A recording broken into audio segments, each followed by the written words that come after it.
За татварын хуулийн шинэ хуулийг хэрэгжүүлэх хүрээнд татварын албаны зүгээс биднээс бас шинжилэл хийхийг шаардсан байгаа.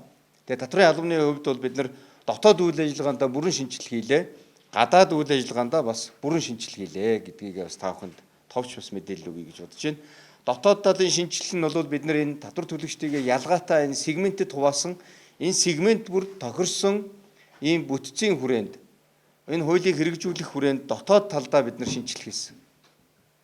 За гадаад талдаа буюу гадаад үйл ажиллагаа гэдэг бол татвар төлөгчтэй харилцах харилцаа байгаа. Тэгэхээр татвар төлөгчтэй бид нар харилцдаг дөрвөн үндсэн процесс ажиллагаа байгаа. Нийтдээ үндсэндээ нэг 92 үндсэн чиг үүргийн ажил байдаг. Энийг багцлаад аваад үзэх юм бол нэг дөрвөн үндсэн чиг үүрэгт бид нар бас хувааж болохоор байгаа. За энэ дээр бол жишээд бүртгэлийн үйл ажиллагаа байна, тайлагналын үйл ажиллагаа байна, төлөлтийн үйл ажиллагаа байна, эрсдэл хэн шалгалтын үйл ажиллагаа гэсэн ийм үндсэн процесс ажиллагаанд бид нар хувааж авч үзэж болно. Тэгэхээр өнөөдөр татварын алба бол энэ гадаад талын үйл ажиллагааг бүрэн 100% цахимжуулсан байна.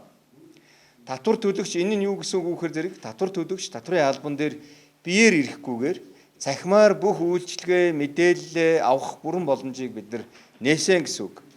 Дотоод талдаа бид нар бас үйл ажиллагаагаа бүрэн цахимжуулсан байгаа.